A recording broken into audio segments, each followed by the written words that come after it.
Hello and welcome to my second attempt at a tutorial video. This video will be about general movement speed basically, and yeah, mobility. And it will also cover a bit of crafting.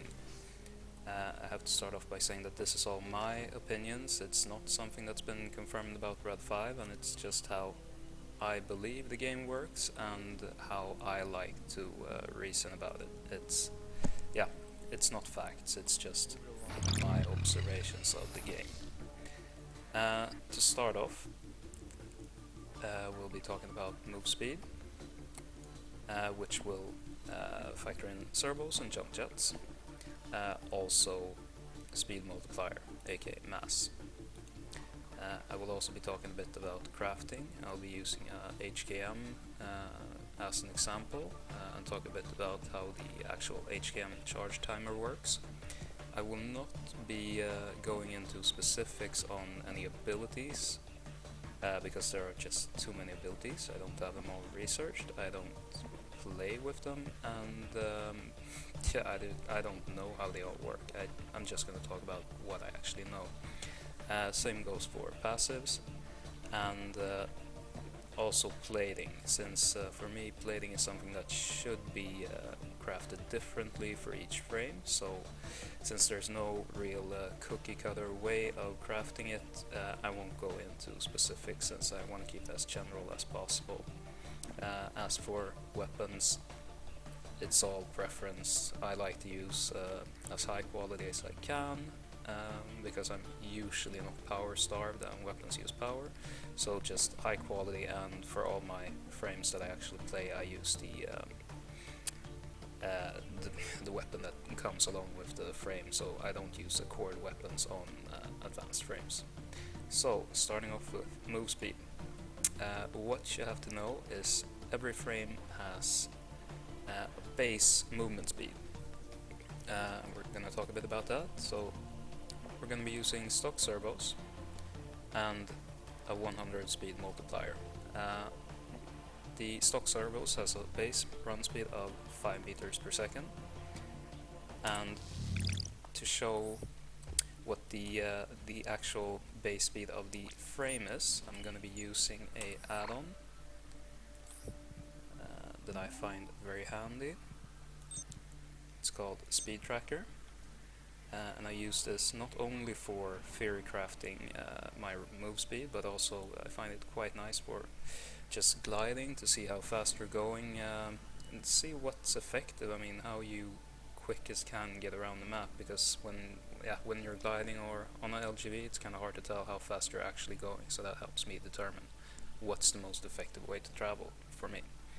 I'm gonna enlarge it a bit so we can see it. I'll also only be talking about the run speed or the walk speed, not the sprint speed.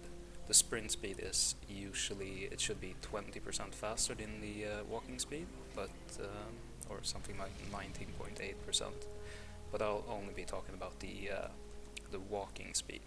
So as you can see, I have stock servos on, which is 5 meters per second, but my frame is actually running at around 6.5 meters per second.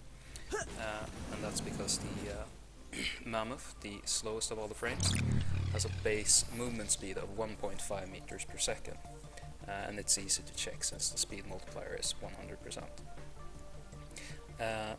And we can compare that to the fastest frame, the Accord Recon, and all the advanced frames. I'll be checking out soon. So still using stock servos and 100% speed multiplier. As you can see, I'm up to around 8 meters per second. The add-on wasn't 100% accurate, but I still love it. So this means if you subtract the stock servos, that's a base movement speed of 3 meters per second. So from slowest to fastest, the Mammoth is the slowest with 1.5 meters per second base movement speed.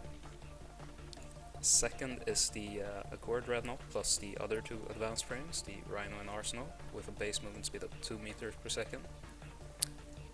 Then we have the Assault, Biotech and Engineer plus all their advanced frames. They're all on 2.5 meters per second.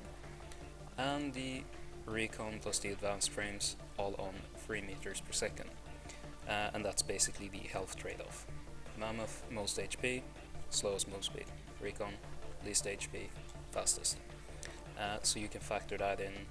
It will factor in for two things. One, when we talk about speed multiplier a bit later, and also your playstyle. Do you want to be fat and slow, or do you want to be fast and squishy? So yeah, take that into account when you choose a new frame to level up or unlock. So over to the speed multiplier. I'll choose a different frame. Let's take the tire call. The speed multiplier. A lot of people say they love running around on 120% speed. Personally, I find that to be a complete waste, and the reason behind this is from 120% down to 115%, there is a gap of 300 mass, or yeah, there's a 300 mass difference from 1470 to 1770, 300 mass, compared to if you drop down another 5% from 115 to 110, that's 1770 to 1920, so only a 150 mass difference. And as you can see, the other gaps here will also be 150 mass, and you still lose 5% each, except when you go down below this mark. Then you start, for again 150 mass, you start losing 10% or 20%, and that's quite noticeable. So in my opinion, to make the game enjoyable or playable, unless you're doing something really specific, I'd say you should be around the 100 to 115% speed multiplier. If you drop lower, okay, 95 is okay, but if you drop lower, the speed you'll get noticeably slow, and it will feel pretty boring. I mean, even if you're thumping and you're not really mobile, it still kinda sucks.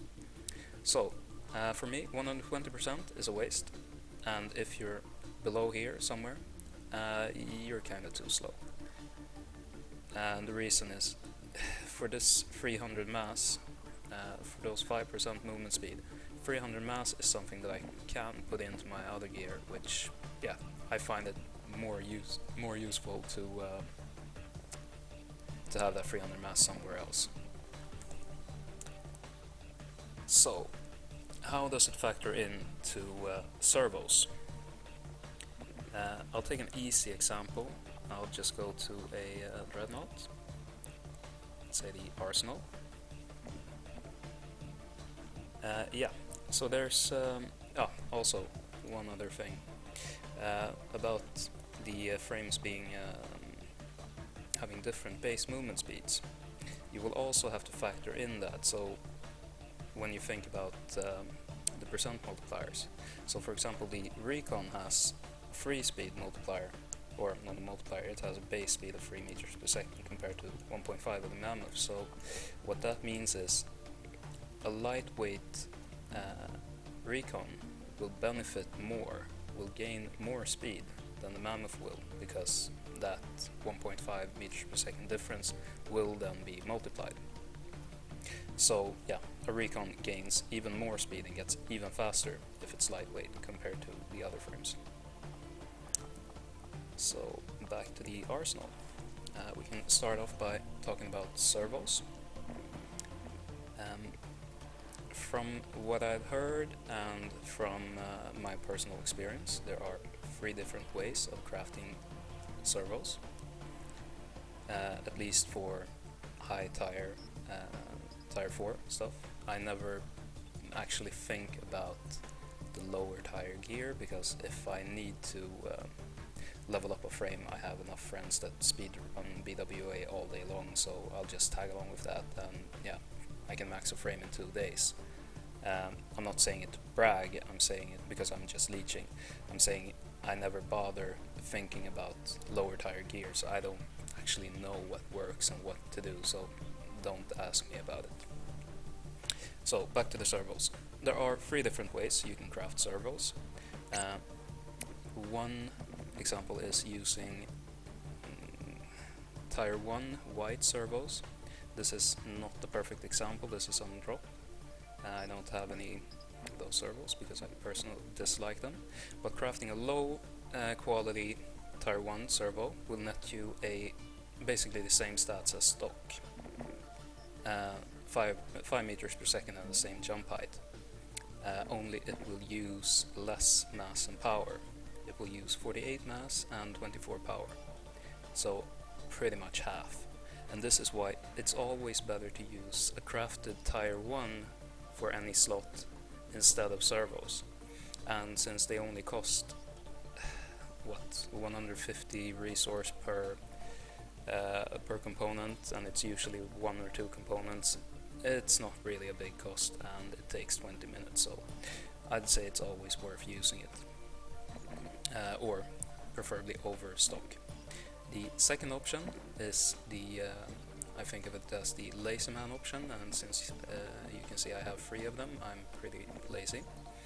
This is a white Tier 4, so it has almost the base Tier 4 stats, which the base stats will be 5.4 meters per second, and the jump height is 0.7, and the base mass is 120 power 60.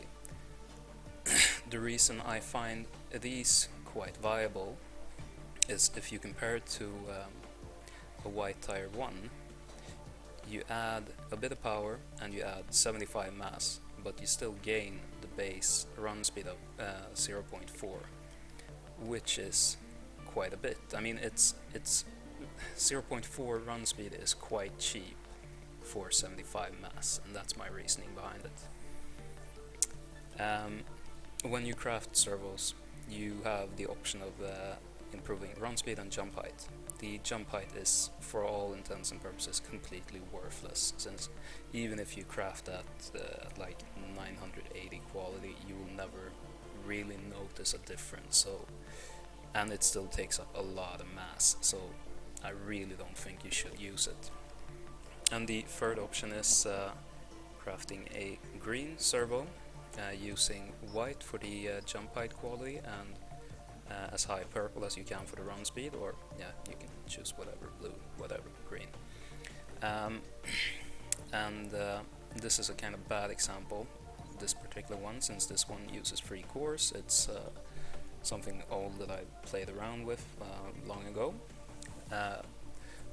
But generally for a servo, Tier 4, if you make the jump component white and you make the run speed high purple, it will cost you roughly 400 mass, and you will have a run speed of 6.3 meters per second. So, compared to the Tier 1 servos, which had a mass of 48, let's say 50, that will be a 350 mass difference. Now, since I like to be somewhere in this range, let's say I'm on, to make it easy, let's say I'm on 110%, somewhere here in the middle, and I jump down 350 mass, or jump up, which will drop me to 100 move speed. So to calculate the difference, to see if servos actually are good or bad in this particular case, I'm around here, I drop down here. That would mean if I'm on 110% with Tier 1, 5 movement speed servos, add the 2 base meters per second movement speed, that will land on 7, and then add in the 110%, so times 1.1, that will land me on 7.7 walking speed. You can add in the run or sprint speed later if you feel like it. So 7.7 using white Tier 1s. However, with well-crafted Tier 4 servos, I'll drop down to 100%, but instead I'll have my, as usual, the 2 base movement speed and 6.3 from the servos, so that lands me on 8.3 meters per second. I use a bit more power, but I will also be 0.6 meters per second faster. So for me, it's I say if you're around here using white servos, you can afford to drop down and still gain from it. I haven't done the math on how it compares to the Recon or the other frames. I'm just using this as a base. I mean, the Recon, since it has a higher base movement speed, it will benefit more from a higher percentage, so I don't actually know how it's gonna pan out, but it might be that Recons benefit more from having lighter weight servos and Mammoths benefit more. So that's the servos. And moving on to jump jets. The jump jets are not, as you could think, affected by your mass. I'll pick a, I'll just show it first. Pick my Tiger Claw, which I just scaled down to 120% movement speed using Tier 4 crafted servos. So this frame is fast. As you can see from the horizontal speed, I'm running at 12.3 meters per second or sprinting, which is quite fast. Now, if you check the vertical speed, the second one here, and I'll just press jump jets, nothing else, you'll see my vertical speed lands on around 7.5, 7.8. It's a bit choppy. Don't worry. So 7.8, let's say 7.8 for my Tiger Claw build for speed. And if I switch over to my Rhino, which I intentionally made really, really heavy, 50% speed multiplier with stock servos. So yeah, as you can see, he's slow. He's really fat. Again, just pressing jump jets, and you'll see I still go up at around the same speed, 7.5, 7.8. Now, and it also, I can say I tested it. You still use up the same amount of energy, so energy drain is not affected by mass as well.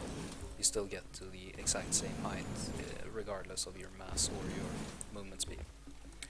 So why does it then feel like you need heavier jets or stronger, better jets when you're on a heavier frame? That's because of inertia. So to show that, bring up a glider pad, and what I'm going to do is just jump on the glider, jump off the glider and try to turn. And as you can see, I still keep going forward a bit, and it uses up all my jets just to get back on the platform. So let's do that one more time, just basically trying to turn around. And it's so slow, so slow. Yeah, using up pretty much all my jump jets for that.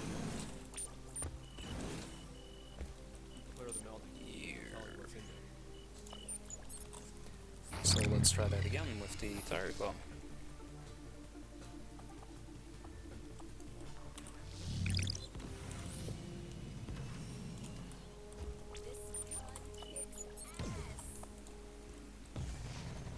Doing the exact same thing, except as you can see I'm turning quite fast. So yeah, while in the air, your vertical speed is not affected by mass, but since your horizontal speed is affected and how fast you can change direction, it will feel like the heavier your frame is, the more you drain your jump jets, which is kind of true. So if you're like trying to mountain climb and you're jumping around and you have to change direction in the air, yeah, you will need stronger jump jets on a heavier frame, and since you need heavier jump jets, your frame gets even heavier. So yeah, that's just a bad circle and something you should definitely try to avoid. So you can think about that. Instead of crafting better jump jets, craft a weaker plating or whatever, something that reduces your mass, because that will in effect make your jump jets not last longer, but it will make you get where you want to go. If we check the printing for jump jets,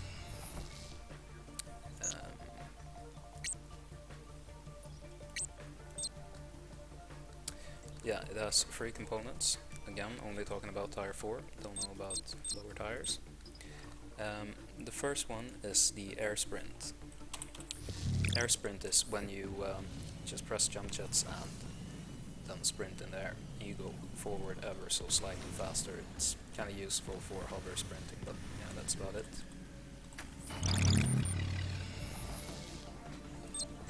So what does air sprint actually do? It makes you go a bit faster, it costs a lot of mass, and this value, the higher the quality of the component, this value will go down. So I'm not sure exactly how it works, but I'm guessing it's supposed to be percent based. I mean, something like you use 32% more energy while sprinting, so by improving the quality you reduce the percentage. Haven't tested it, won't test it, just say it's a bad stat, so I always make that white because for me it's not worth it. This leaves 2 stats, the total energy you have and the recharge. So if you want really good jets, yeah, make both of them purple, both of them blue, whatever you can afford. But I kind of think as long as you stay over 100% move speed and you have decent servos, you don't really need that strong jets. So for me, I'll either use a jet with one of these maxed and tanking the other 2, or I'll use just jets that all 3 stats are tanked. Like for example, if I'm playing a frame with a built-in movement ability, like an assault frame with afterburner and Inferno Dash, maybe it's called, the Firecat, or Arsenal with rocket jump, then for sure I only need a white jump jet because the abilities will do the rest for me. The abilities will allow my jets to recharge enough, plus I gain extra height or distance or whatever. So yeah, I can tank the jump jets, making me even lighter, making me go even further. Now, if I have to choose between these 2, if I compare these to a really old pair of jump jets, these jets have the air sprint tanked and max on both of these. You'll see the end stats are, yeah, let's just check the green values. So my energy recharge goes up 57% and my total energy goes up 260%. Let's round it down, so let's say I get 50 energy per second recharge increase and 250 energy total. So how does that actually work? Now I can use my jump jets. If I just press the button and keep it pressed, I will be able to travel or keep it pressed for more than 5 seconds. And 5 seconds with the rounded math will be the breaking point, since with the maxed energy recharge, if I max the energy recharge, over 5 seconds I will regen a total of 250 energy. But the thing is, after 5 seconds, you will have used up the bonus 250 energy you had if you maxed only the energy, and then that value is like gone until the jets are fully charged again, whereas you will still keep regenerating energy. So for me, the energy recharge gives a lot more overall. It will always give more than the total amount of energy. The only reason I see for using or for maxing out both is if you're playing a really lightweight frame with like stock everything. Yeah, then you can afford jump jets. Or if you just like having really strong jump jets. The other option is if you're doing something really specific like the end of BWA where you can climb up on a high tree at the end. Yeah, sure, use good jump jets, but generally speaking, not really needed. So yeah, if you're gonna max one, max this one, and that will save you a lot of mass. like if you check this one, this is without using any cores, it's on 320 mass, which is not a lot since, as we know, jets can just skyrocket away.